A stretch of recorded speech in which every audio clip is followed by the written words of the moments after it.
It's good to see you. Adapting and innovating in a volatile world. Every couple of years, communities who are involved in fragility, conflict and violence get together online and at the World Bank headquarters. It is a very special moment for people who care about these particular issues. My name is Femi. I am the opening plenary moderator. It's been a while since we've all sat together, either hybrid or in the same room, and we have a comfort level that allows us to turn to our neighbour, shake their hands and say, "Good morning, nice to see you." I know you've already done that online.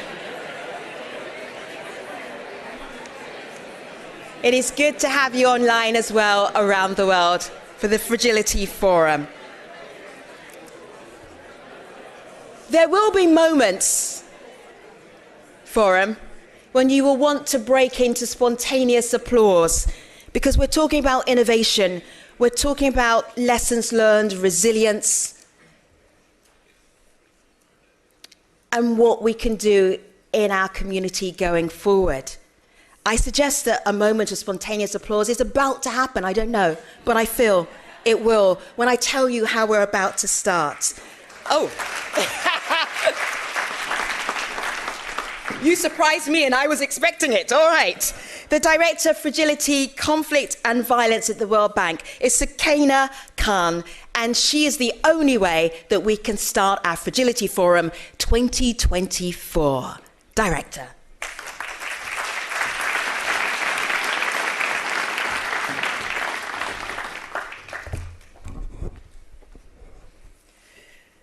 Good morning, and it's my pleasure, before getting into the first session, to welcome all of you joining here today. We have 5,000 people registered online and in person for the next 3 days, over 60 sessions.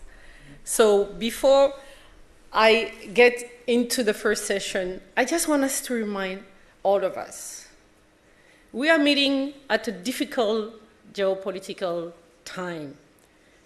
Conflict and crisis are becoming the new normal in too many parts of the world.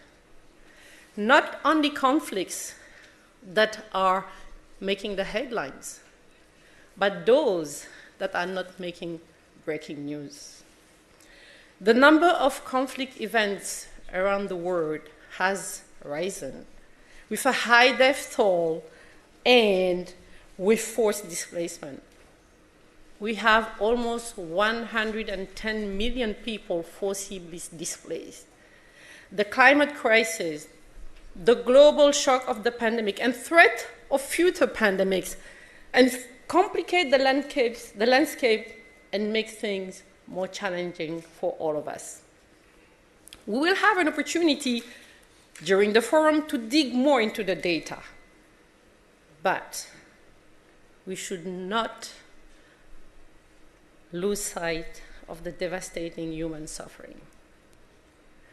All of us have made important efforts to address these challenges and support people and countries affected by FCV. The World Bank Group has increased financing substantially, enhanced support to client countries striving to prevent conflict and transition out of FCV, made significant strides in gender-focused programming, and helped clients affected by forced displacement and other transition spillover of FCV. We are increasingly remaining engaged to protect lives and development gains, even in the most challenging situation. But the World Bank Group and all of us here have much more to learn, much more to do, and much more to challenge ourselves and the status quo to improve impact in all fragile countries, poor and middle income. But despite the FCV bleak landscape, I am looking forward to meaningful discussions with key stakeholders and hearing about the many bright spots of innovation that deserve to be part of our collective narrative on FCV. I am looking forward to featuring artists, authors, athletes who are affecting change in communities affected by FCV. This forum is an opportunity for all of us to foster collaboration for greater impact on the ground and to chart a new path forward for countries experiencing FCV challenge. With that, let me hand over to Femi, our moderator, for the first discussion. Thank you for your attention.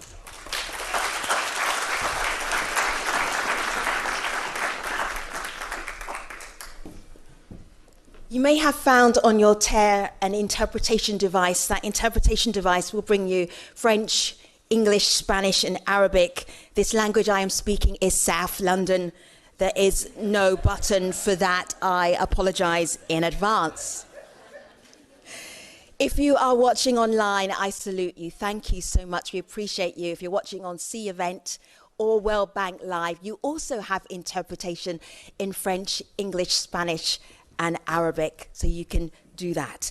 As I'm talking and introducing your plenary, I love that the plenary speakers are so keen to get started. They're taking a chair. So, who am I saying hello to? Magda Diop, Managing Director of the IFC. Good morning. Nice to see you. Duška Juršić, he's Deputy Minister of Human Rights and Refugees, Bosnia and Herzegovina. Welcome. His Excellency Susse Masra, Prime Minister of Chad. Bonjour, welcome. And Anna Bearday, Managing Director of Operations at the World Bank. You have to clap her.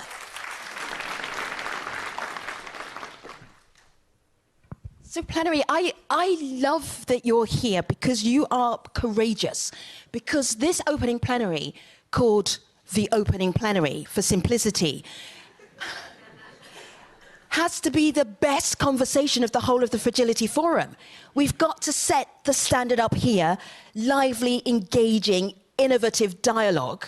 Okay, we've got to hit the main themes, which are lessons learned, resilience, middle-income countries, the private sector, and be interesting and engaging at the same time. No pressure.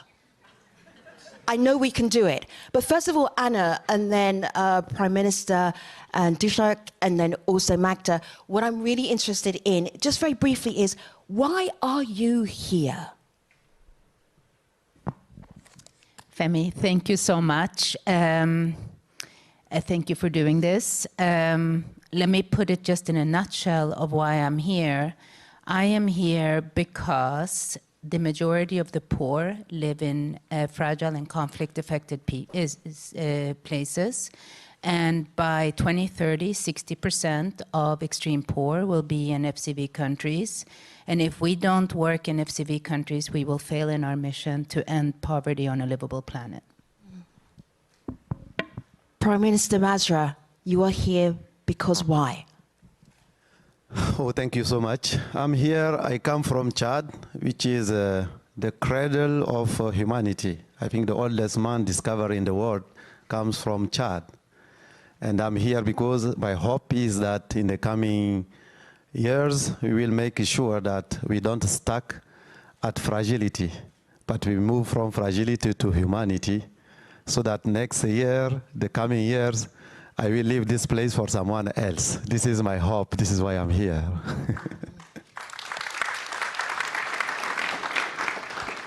Duška. Well, the staff of World Bank in Bosnia and Herzegovina was looking forward this time to find a one-woman politician who would come to the Fragility Forum. So that was how I was picked up.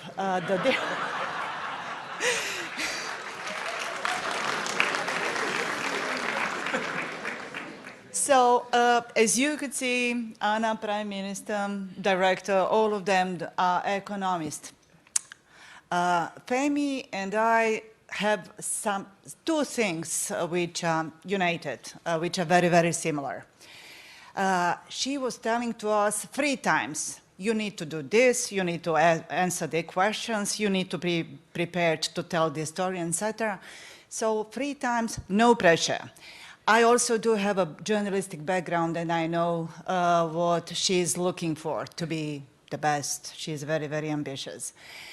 But on the other hand, the difference which I mentioned with the other speakers and myself, I'm a lawyer, I'm Deputy Minister for Human Rights. This is my first political experience, but I'm gonna talk about some other challenges, and that is how to be human rights fighter.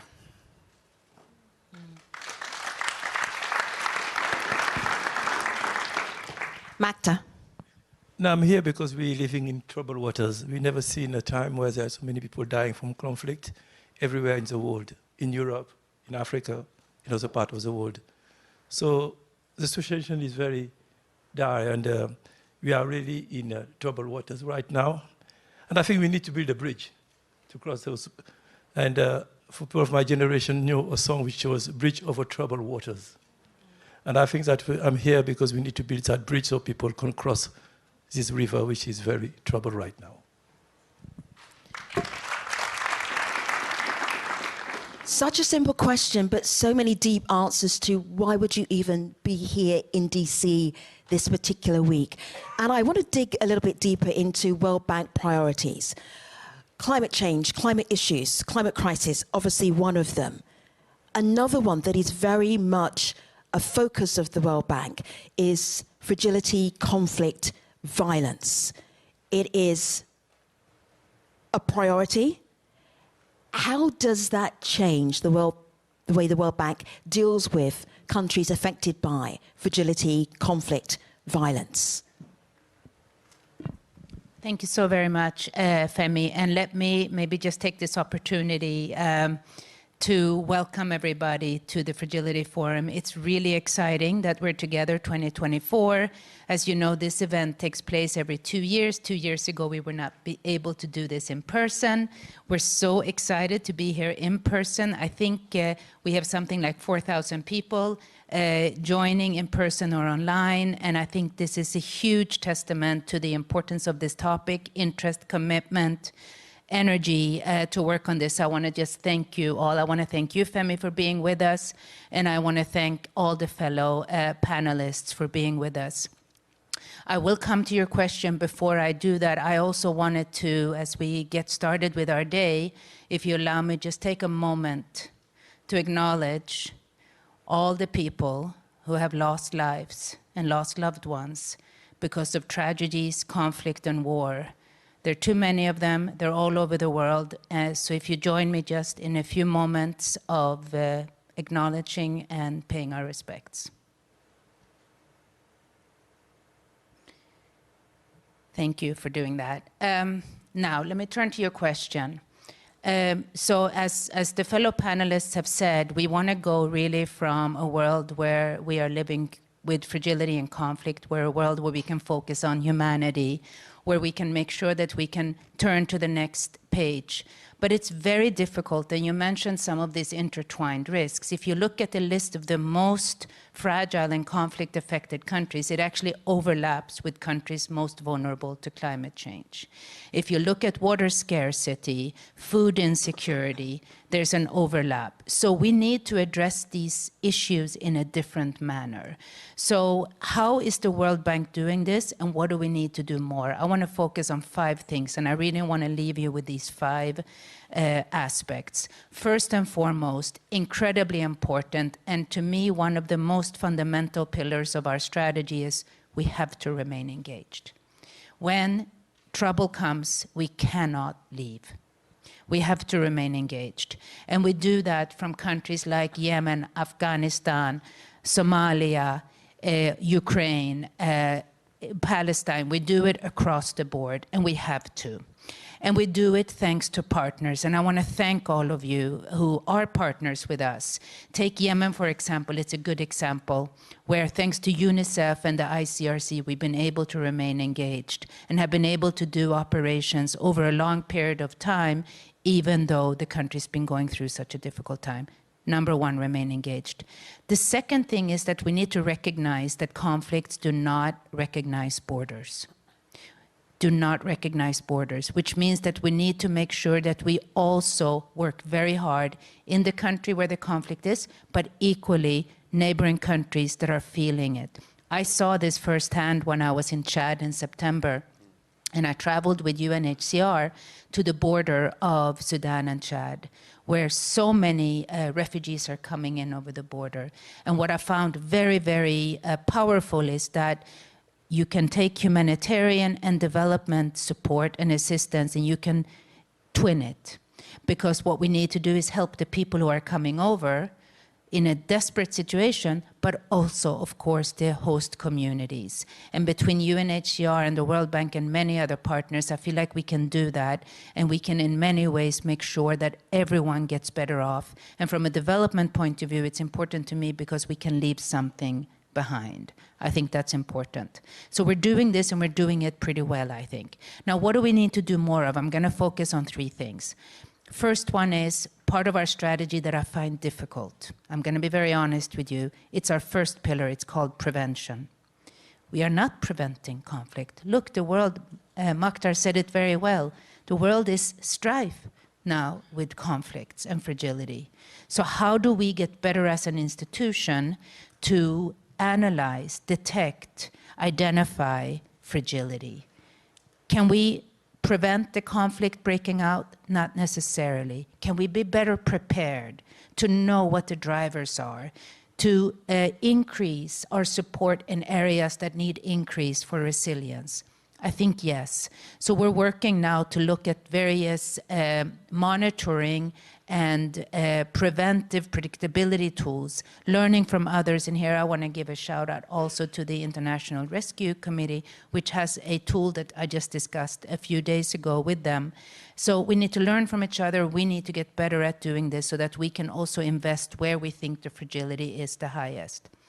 My fourth point is, and this is something a minister told me early on when I was in this job, we have to stop treating a crisis like a crisis, because now they are every day, everywhere, whether it is climate change, natural disasters, or conflict, which means our clients need to have resources at their disposal, not 2 months later, 5 months later, at their disposal. For this reason, we have introduced something called the Crisis Response Toolkit.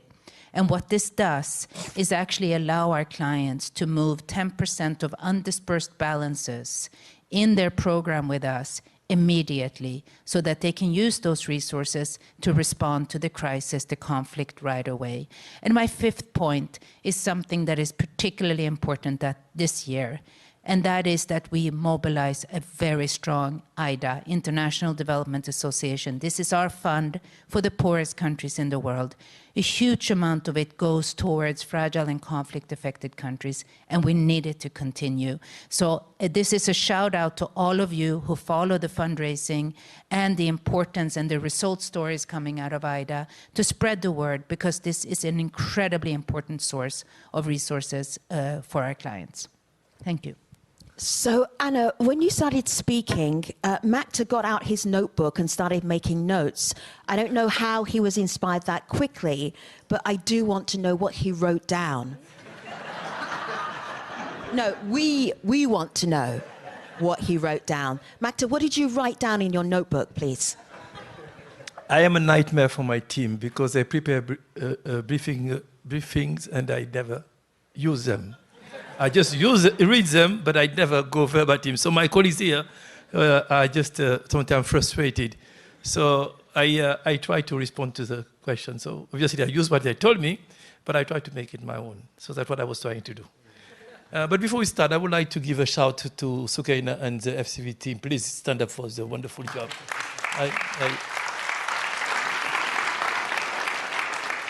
I really do believe that this setting is unique and excellent, gathering people from various parts of the world. So thank you for doing that. Now, I was reacting to say, because I think that what Anna said is very, very important. As we are in a world today where we have conflicts which are not the same type of conflict first. We have had, unfortunately, an heterogeneity is the nature of conflict. the conflict in Ukraine, the conflict in the Sahel, the conflict in other parts of the world are very different. So they require a much more refined analysis of the root causes and understanding of what needs to be done. So that's the first point. Because I think that we move from a place where conflict will tend to be localized in the same type of geographies, in the same type of countries, and the tools that were prepared and developed were responding to that reality. Today, we have a much more diverse reality, so it requires much more. So that's the first point. The second point is that there is a huge contagion effect on conflict, not only on spreading the conflict, but on the perception of the risk. When I used to say when I was leading Africa region at the World Bank, that when there is a conflict in the Horn of Africa, people talk about Guinea. And I tell them, Guinea is closer to Paris than it is to the whole of Africa. But the perception of the market, the perception of people was Africa is a whole, so when there is a conflict somewhere in Africa, Africa is bad. Third, when there is a conflict, FDIs leave quickly. Foreign direct investment leave. So in this situation, for us, it's even more important to work with the local private sector, so local investors, because there are those who are resilient. There are those who will be staying where there is a conflict, and there are those who will be able to attract more investment. So shifting with a very strong and determined and clear focus on domestic private sector is important. To do that, we need to be with them on the long run, not to give them loan and leave. We need to put money in their company, to take equity, so that they know that we are with them on the longer run. And Anna made a very strong point on IDA. IDA should be used to de-risk that, so that people can put their money in it. So a second lesson is we need to be there on the long run. Why I'm saying that? I saw it on my own eyes. My team and I prepared the re-engagement of the World Bank to Somalia in 2002. I was Vice President for Africa region from 2012 to 2018. We have 12 round tables to address the debt issue on Somalia. We are just now starting to find a solution. It takes time. It takes resilience. We need to be there. I was also at that same time covering Kenya. I saw the first generation of refugees in Kakamega camp. I saw how the people grow without ID. I saw how the children needed services. But also I saw how the countries, the host country, were not recognized enough for the efforts that they were making. So third lesson, we need to recognize more the effort. And I'm happy that the refugee windows have been put in that sense. The fourth point, and I will stop here because I know, is we need to have investment which are helping to reduce the probability of an event, but also which are addressing these issues. A lot of them are about service, financial service, social services, and others. So we need to invest in those and bring the private sector to be able to multiply, catalyze in their effort, and be able to have investment which are conflict resilient. When you invest in agriculture, even if there is a coup in a country, people will not stop the agricultural project. If you invest in water, even if there is a coup, people will not stop those projects. So we need to start learning from those lessons. Prime Minister Masra, you are nodding. I want you to articulate that nod. What are you thinking? Oh, thank you so much. Let me take the example of my country, Chad. This is a country, I'm not going to go into the details of the indicators. We are at the bottom. But we have to face a new situation, which is the situation of the refugees coming from the neighboring countries, which basically is an exogenous kind of impact for our country. When we have $1 today, we have to divide this $1, 25% for immediate needs of the population, maybe 25% for security, 25% for the refugee and the humanitarian problem, and the rest for other like climate, etc. issues. which means that compared to the existing or the initial situation, there is a new situation on which the government of Chad or the population of Chad don't really have a kind of a direct impact.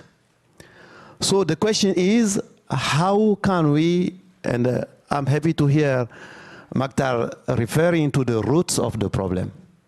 And in my sense, we should focus on the roots instead of focusing on the consequences, actually, of the fragilities.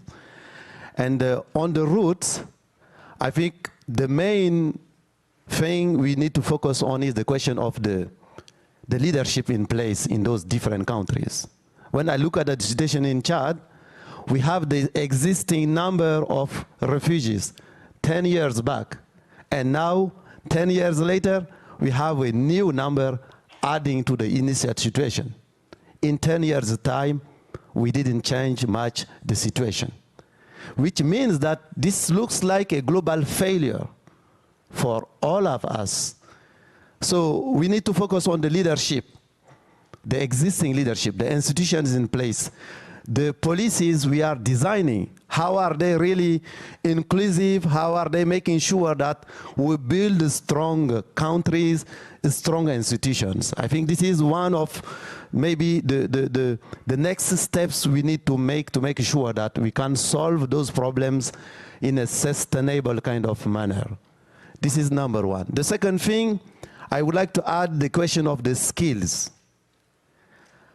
While we are trying to solve the immediate situations of emergency, food emergency, humanitarian emergency, etc., how are we also preparing the population in terms of skills for the next generation?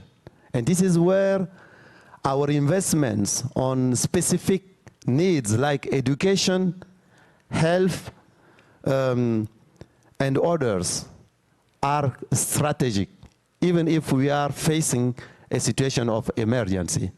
And this is why for Chad, for example, we decided to design, within this problem, we decided to design a program named, it's like, and in those different countries, fragile countries, like 70 to 80% of the population is rural area population. So unless we solve the problems of those rural area populations, we are not really solving the problems of the vast majority. So we decided during this transitional period to design a one village, one development package program. And within this program, for each village, we have around 20,000 villages who don't have access to education, to health system, to local industry for local transformation, access to electricity, to clean water facility. So these become very basic needs. We need to solve those problems too. So we designed what we call the one village, one school, one village, one health center, one village, one clean water facility. And this, I think it becomes a shift for the vast majority of those population. And by doing so, we are also preparing the next generation and laying the foundation to make sure that the same fragility 10 years or 15 years later, we don't remain in the same situation. Thank you so much.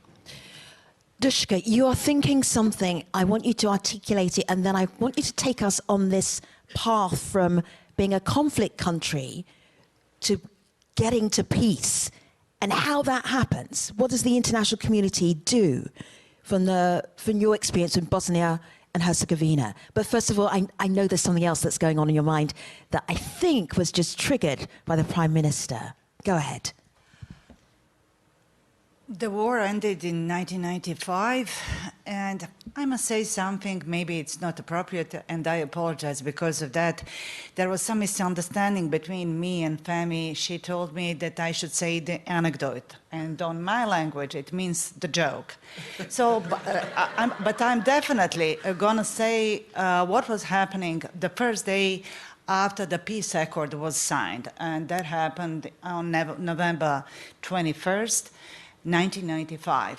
Since I was a journalist, I met American journalist afterwards, and he said, congratulations, but I do have a joke to tell you. And I was asking what? So just to give a little bit of history, so there were 3 presidents who signed a peace accord. One Serbian president, Slobodan Milošević, another one Croatian, that was Franjo Tuđman, and behalf of Bosnia and Herzegovina, that was Alija Izetbegović. So that journalist was telling to me, so all of them came to God, so old joke, but varieties. And the first one, the Serbian president, said to God, I would like to have great Serbia, including, of course, the pieces of Bosnia and Herzegovina. And God said, yes, I'm going to fulfill your wish in 100 years. Then Serbian president started to cry, and God asked him, why are you crying? He said, I'm not going to be alive by that time. Then Croatian president came, and God asked him, what is your wish? And he said, I would like to have great Croatia, including Bosnia and Herzegovina, of course.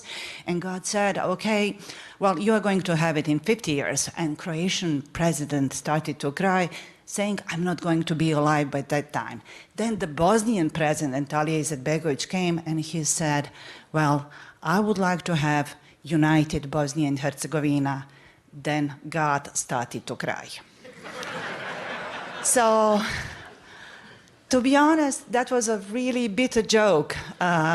For somebody who spent the whole war, I'm born Sarajevan, I'm born Bosnian, so I was there all the time under the siege, etc. So, but I'm glad that you laughed. So I very much support what Anna is saying, that international community should stay involved. And unfortunately, in the case of Bosnia and Herzegovina, it didn't happen in 1992 when the war started. And when there were a number of war atrocities, which we are seeing now in Gaza and in Palestine. But however, it got involved in 1995. And 60,000 international troops were deployed to Bosnia and Herzegovina to maintain the peace and to achieve freedom of movement of the people and freedom of movement of goods. The estimate said that international community donated to Bosnia and Herzegovina around $20 billion. Out of it, World Bank facilitated 2.3 billion to water supply, to electricity facilities, to improvement of job opportunities, etc. Around 120 projects.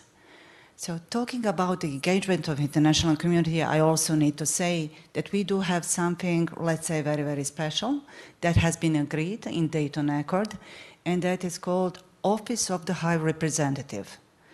That person still, that office still exists in Bosnia and Herzegovina almost 30 years after the war, and his assignment or her assignment, we didn't have any women, but we did have men, is to oversee civilian implementation of Dayton Accord. So that is a presence of international community. And since I was talking about atrocities and I was talking about human rights, I need to stress out that there was also International Crime Tribunal for former Yugoslavia established in 1994. And its role was crucial because it really brought a bit of justice to victims. So that is also important. But on the other hand, having in mind such a, let's say, enormous role of international community in Bosnia and Herzegovina, which could be maybe the recipe for some other countries. But on the other hand, I cannot agree more than with you, Prime Minister, saying that how important it is to build and to strengthen state institutions. According to our peace accord, this part is constitution, Bosnia and Herzegovina consists of 2 entities, 3 constitutional people, 1 district, 10 cantons, and it is very, very complex. And the only way to deal with that is to strengthen state institutions, to make them more powerful. The danger, the threat, the main obstacle for Bosnia and Herzegovina, still 30 years after the war, is the fact that we do have the threats of cessation of the part of the territory. And although so many years passed, that's why this combination of having engagement of international community and having a strong state institutions are necessary. And unfortunately, Bosnia, I would say that it is still fragile society and state, and I would give you only one example. So around 2 million people left Bosnia and Herzegovina during the war. But according to our census from 2013, there were 3.5 million inhabitants in Bosnia and Herzegovina. As we speak now, 10 years after, so that was a peacetime, we do have only 2.4 million, which means that 1.1 million people left Bosnia and Herzegovina. What happened? Yes, we do have water supply. Water is not anymore the problem. We don't have electricity problem. Yes, we do health care, almost in every village. Yes, we do have the schools. There is a lack of job opportunities, but for resilience, it is necessary to have both political stability and not only economic growth, but also economic development. Dushka, I'm so glad you mentioned resilience.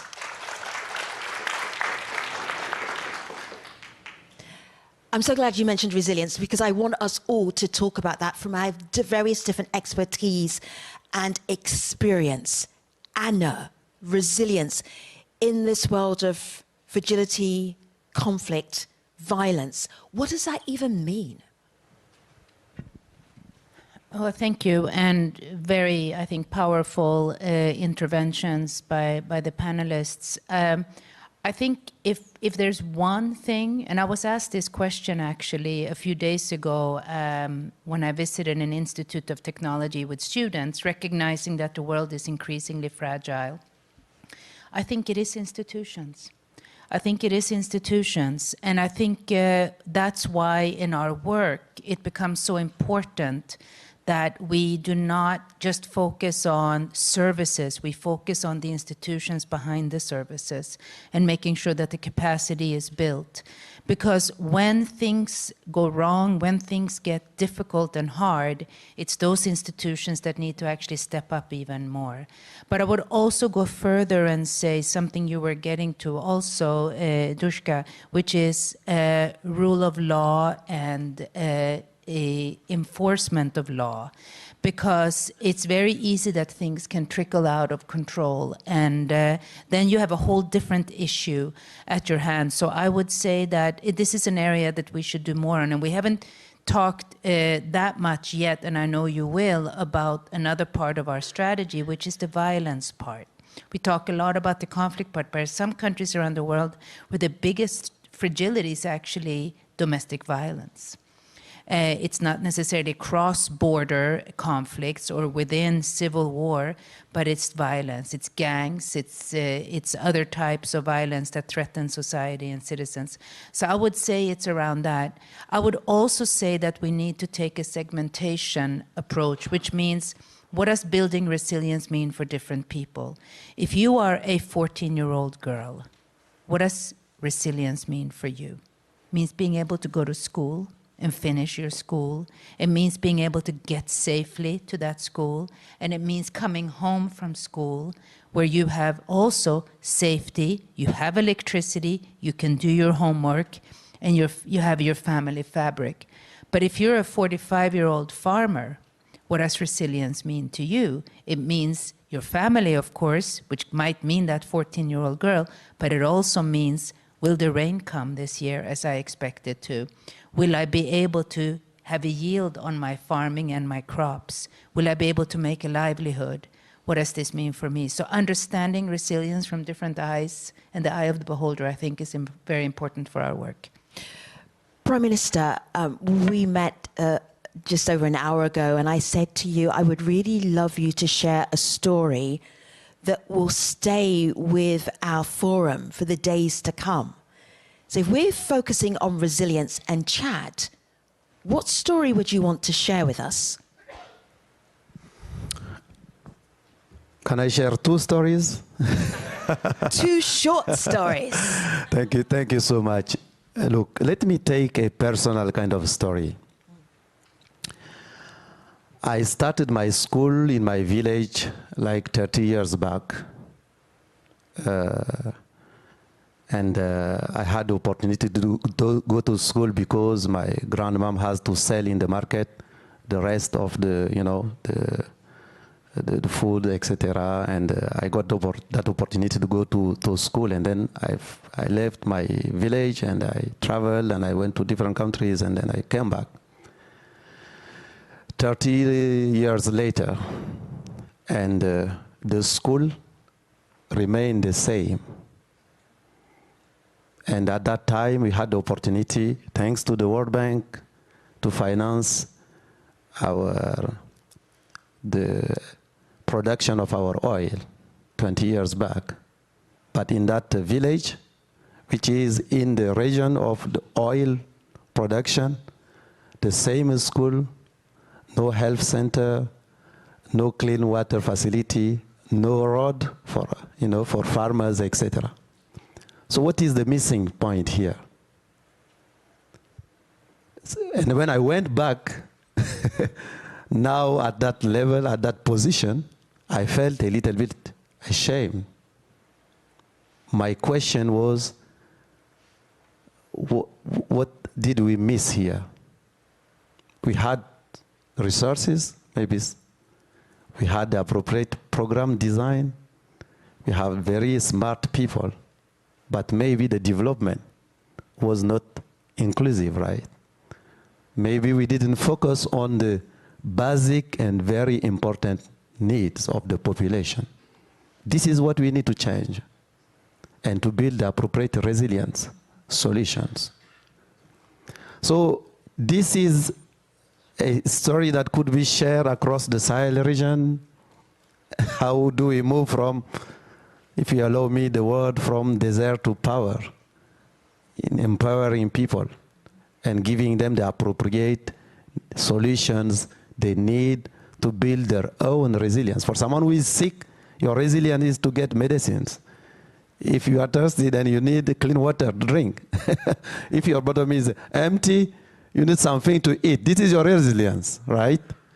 And your spirit, education to build. And this is the most important weapon you can use to change the world, as would say Nelson Mandela. Those are the different eyes of resilience I think we need to build.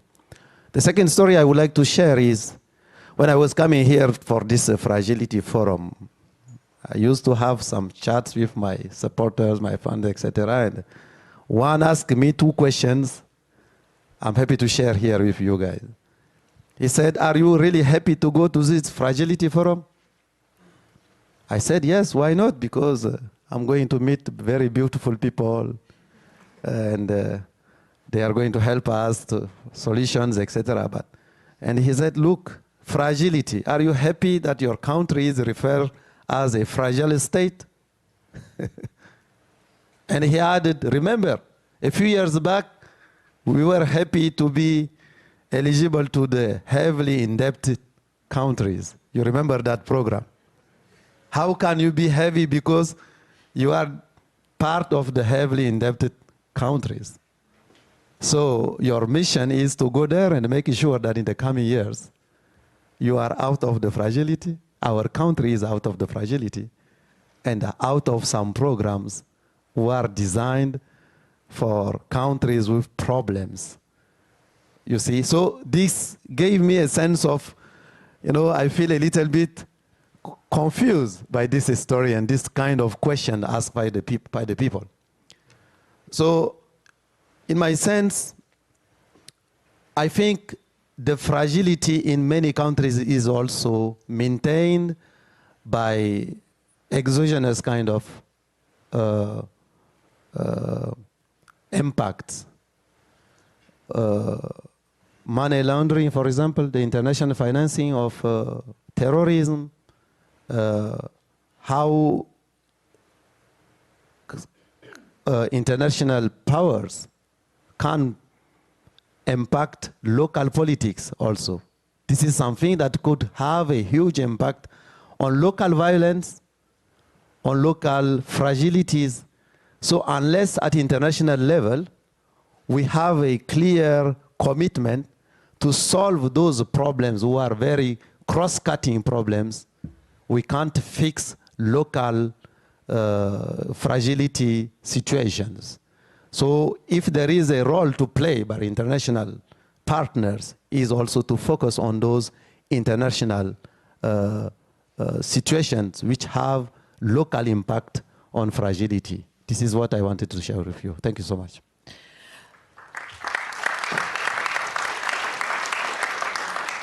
Dushka, I know that you interpret resilience through people, through vulnerable populations. Can you help us understand, in the context of Bosnia and Herzegovina, why that is the case? First of all, because I was really struck with what Anna said, that we need to get engaged. This is just my personal opinion. It doesn't have to be a part of some important and serious analysis. But however, I believe that we are living in a world where, in which actually the war actually doesn't have the winners. It was very different talking about Second World War and First World War, when it was so clear who was defeated and who was the winner. But talking about the wars in late 90s and in this era, this century, you actually cannot say who is the winner. And again, what Anna said, we need to get involved. We need to stay involved. What you would usually hear, that's not my business. That is what the countries used to say. But if you follow what was happening in the last 30 years, you would clearly see, especially with Europe. So the first wave of immigration was from former Yugoslavia countries because of the conflict. Millions of the people were immigrating. They did have a refugee status. Afterwards, there were people coming from Asia and Africa. Not only the people who are attached by the conflict, but also that was economic immigration. What do we have now? Ukraine, millions of people who are fleeing to Western European countries as well as other countries, and there is going to be another wave. It's going to come from Middle East after Israeli invasion of Palestine, actually, on Gaza, and plenty of atrocities. That is definitely going to change the world. And developed countries do have a choice, of course, to say, okay, this is not my business, and the war will spread all over. But having in mind the nature of these wars, we see that not only by migration crisis, by all the others, this affects the rest of the world. This affects developed countries. So, of course, there is another choice: to get and to continue being involved in solving the problems, in solving the conflict, in maintaining the peace, in strengthening the state institutions. So these are important ways. And to get back to your question, so we are forgetting at least 50% of civilization are women. And I believe that in all of our countries, there are some similar problems, there are, some differences, etc. But I believe that we don't truly focus on women, which role is not anymore to stay at home. We need to build capabilities, resilience for women to get involved and to spend 35 years of their life working, improving her living conditions. But for that, at least in my country, it is necessary to have better childcare and elderly care. And I cannot agree more than with you talking about one very important vulnerable group, and that is the children. Higher education means the progress for everybody else. And another one, we still do have a number of returnees in their homes after the war. And when you talk to these people, of course the security is their major issue, but they don't speak about revenge. And they are the members of the families where somebody was killed, murdered, suffered of another kind of atrocities. So there is no revenge, there is no retaliation, there is not even the hate as the trigger for the conflict.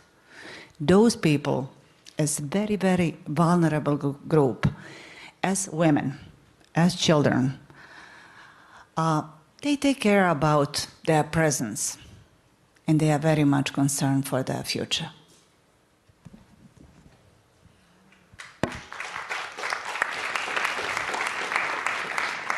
I am going to ask your opening plenary speakers to do something that is going to be incredibly difficult, but I have confidence that they will be able to do this, which is in one sentence.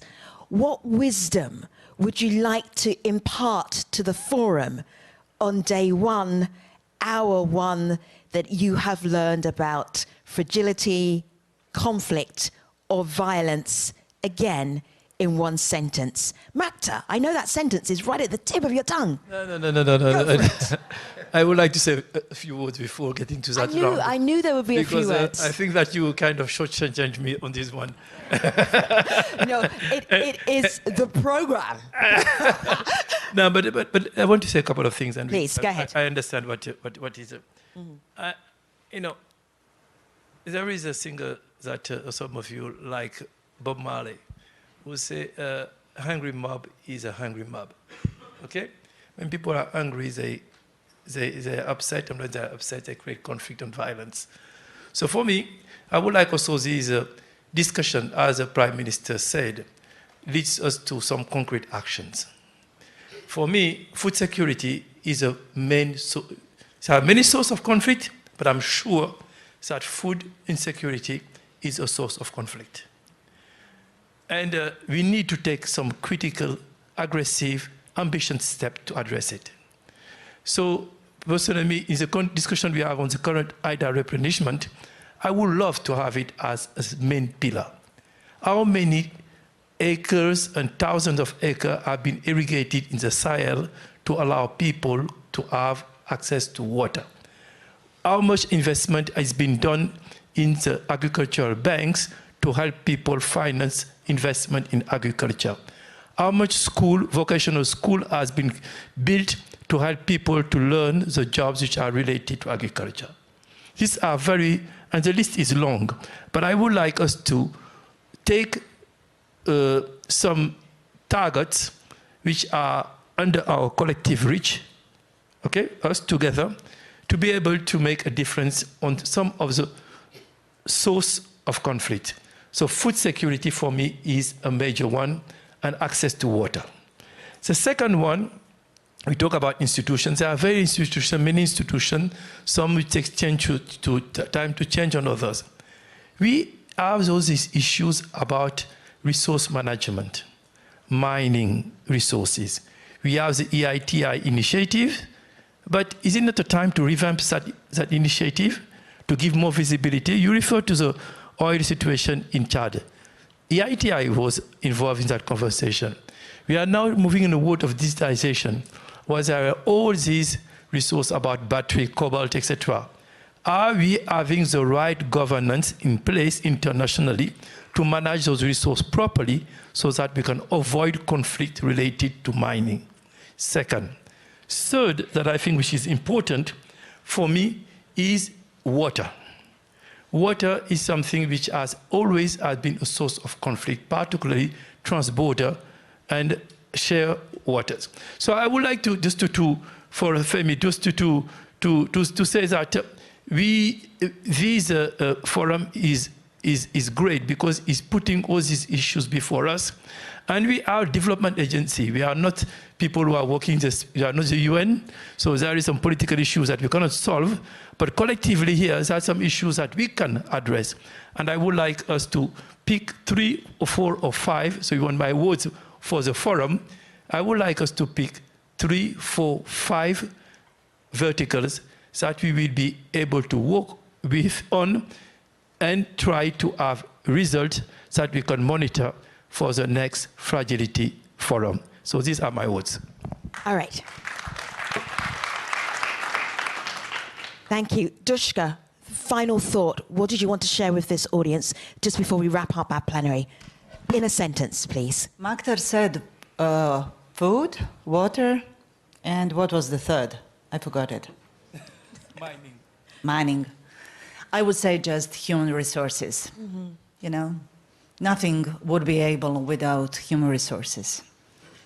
So, was that enough? No, that's more than enough. Thank you. Prime Minister Mazra. Oh, for me, let me just quote the greatest African of the 20th century, Nelson Mandela. He used to say, education is the most powerful weapon you can use to transform the world. If we educate people at country level, at continental level, at global level, then we can transform the world because we help them through their skills and through education to be able to design the solution of the world which is coming even. Maktar is referring to digitalization.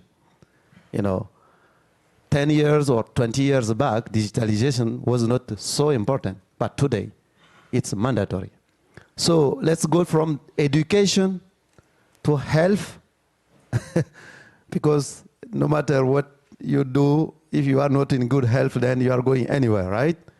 And food, whoever you are, president, vice president, prime minister, IFC managing director, whatever, you need to eat, right?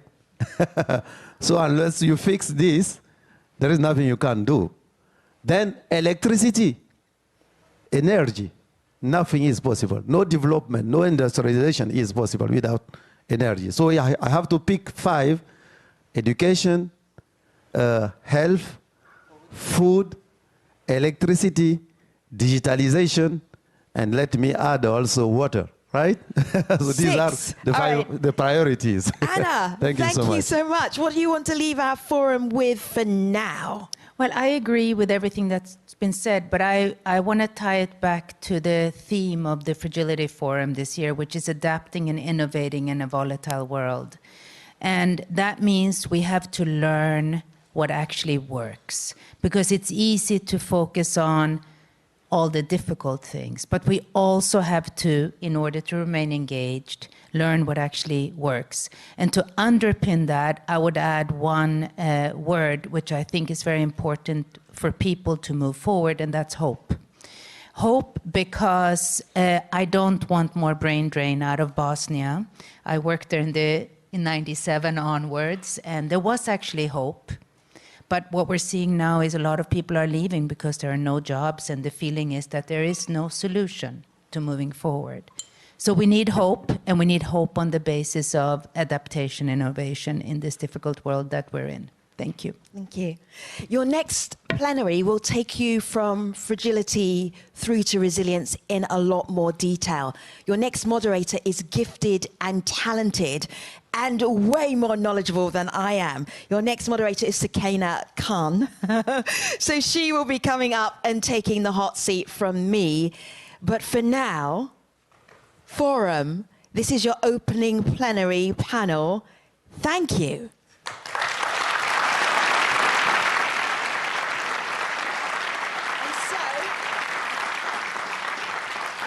Magda's going to help me here because he used to be head of infrastructure at the World Bank. So we need to exit this way so the next plenary can come on that way. Pay attention, follow Magda. And while we do that, take a look at the video, which will tell you all of the extraordinary program you're about to enjoy over the next 3 days. Let's take a look.